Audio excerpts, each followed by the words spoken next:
his biggest concern, according to folks who I talked to who are close to Republicans on the Hill and the White House, is that Republicans were not like doing. Yeah. They were trying to get the president to remove him for other reason because he wasn't rolling back the regulations to the speed that they wanted. A minimum standard, if there's just a pinprick hacking attack against a voter registration, we don't have doubt in this country about who actually won the election. Because again, why did we have to write a blank check to Trump's deportation and regime? Because the reality is that 7 children have died under the Trump administration's watch. I'd like to be able to say, I fought for the idea that we wanted to know who was not a citizen in this country. I fought for the idea that Americans should be the ones getting the money. They should be the congressional districts, which is a big reason why we have a census. These aren't just words. They have real life consequences for people. Let this just kind of gloss over. Today is thwacking that same tuning fork again as hard as he can, attacking minority members of Congress, just disgusting Al-Qaeda-loving America haters. Clear that so far, at least, base enthusiasm and retention strategy, which in a lot of ways does involve this red meat, these controversial statements and these racist statements. About that, but when you look at his lineage, look at his father, look at the set of ideas he inherited, look at the unconscionable privilege that he, well, in the sense that, you know, I mean, keeping black people out of your apartment buildings, redlining, you know, understanding the degree to which black people must be cordoned off, and that real estate of those who are privileged, and it is transmitted according to race and not according to money. So the reality is that Donald Trump has inherited a vocabulary of racial animus and hostility that he instinctively now passes along to the country. And so when you think about logic, you know, Michelle Goldberg's point there is that at the root of all of this is the understanding that white supremacy continues to be contagious and radioactive to others, and yet that is the bellwether for Donald Trump presidency, and he continues to ring that, you know, tone, so to speak, in ways that people who hear. About whether the president's racist tweets have made a difference to his base.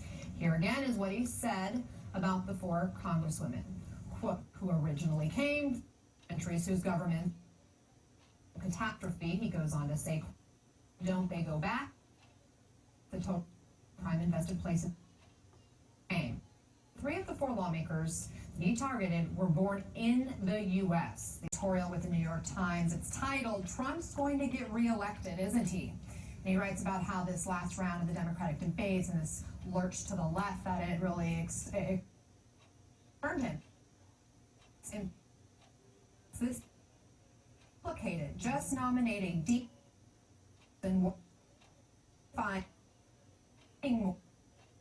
a new board of the public abandoned Donald Trump in the midterms. The revolution, it can in the how of the spread in the Senate still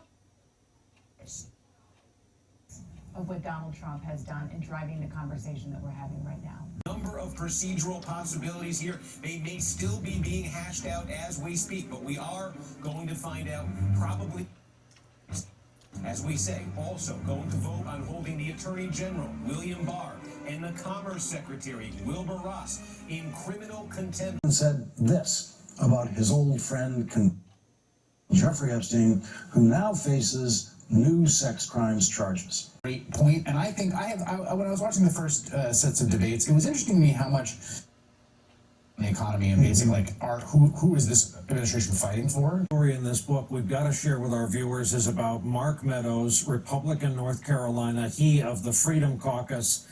Here it is. When word leaked to GOP leadership that Meadows had been involved in the plotting against Boehner in 2013, even though he ultimately did not oppose him, the brand new lawmaker requested a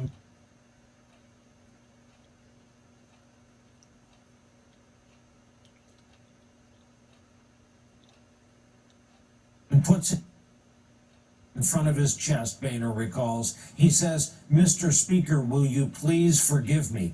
Boehner's chief of staff, Mike Summers, who witnessed the encounter, said it was the strangest behavior I've ever seen in Congress.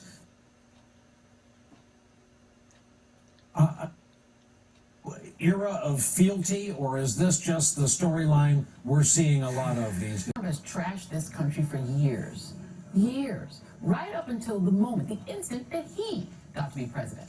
And now because it's not America anymore, it's Trump America.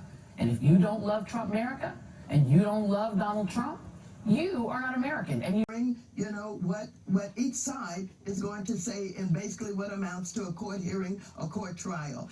We do not determine, basically the calendar of the court. And the courts are slow. And this is vacation time. Yeah, this is true.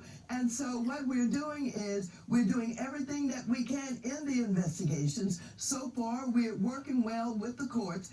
And I think that's part of the tension that we're confronting, and that's frankly a new one for us. As we saw with Nixon, at least we had even Republicans, willing to take up the inquiry, willing to look at whether or not there were serious allegations. So, there's a lot going on. On top of everybody being on edge of Wednesday morning, there is a lot going on. The propriety of this letter, when they do assert that everything that happened is a privilege, does that seem like an aspirational claim to you by the Justice Department, or does that seem realistic? Let's turn to Trump campaign chair Paul Manafort.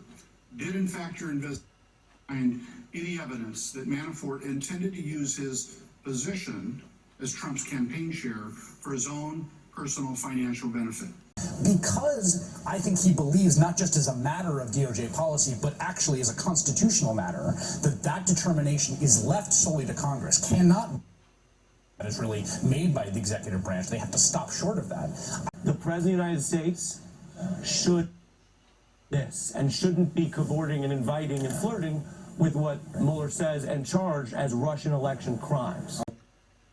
Political question about impeachment, so there's two sort of, I think that also political question about impeachment, so there's two sort of political tracks. There's the question of the election security bill, which has Republican Langford on it.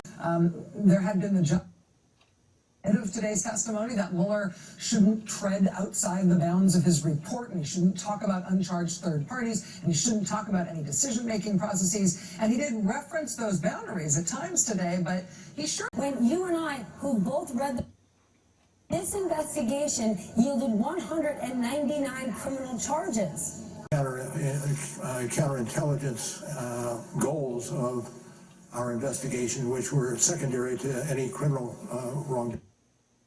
I'm not get into that mainly because there are many elements of the FBI that are looking at different aspects of that issue. I think it's really important that our government and frankly our country have a strategic response to what Russia did in 2016. We still haven't responded to that as a country, and to make sure that we're coordinating Homeland Security, the FBI, to do a better job of making sure this doesn't happen again in 2020.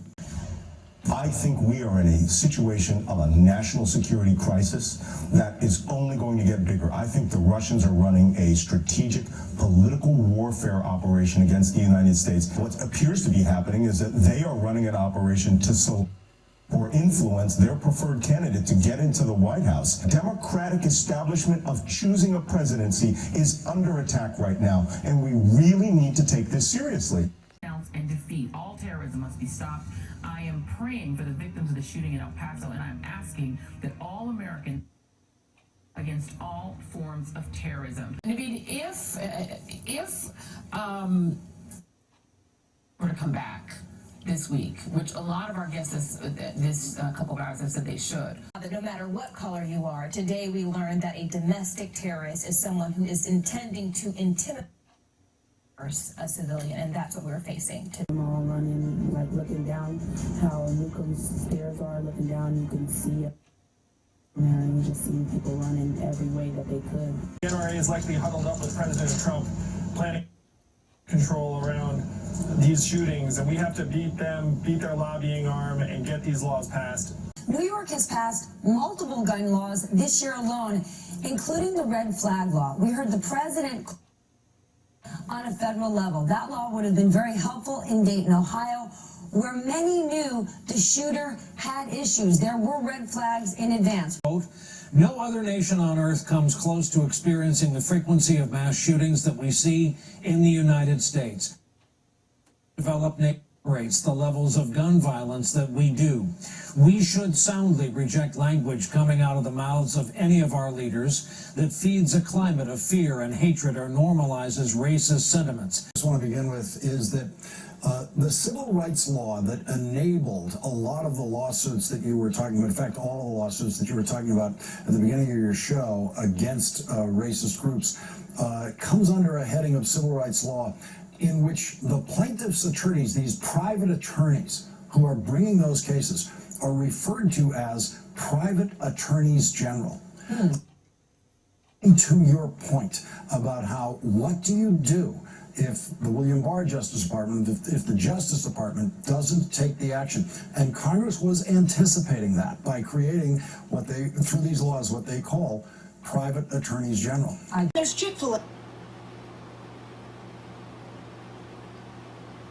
Yet it remains the most popular fast food chain in the country for 4 years running. Moment, whether it was in the aftermath of Charlottesville or he has failed to heal our country and call us to our better angels. Instead, he has stained the Oval Office with his racism, xenophobia, and bigotry. And Congressman, what strikes me about that statement is that they chose the moment when the president would be visiting El Paso in response to this anti-Hispanic, anti-immigrant. That moment to do something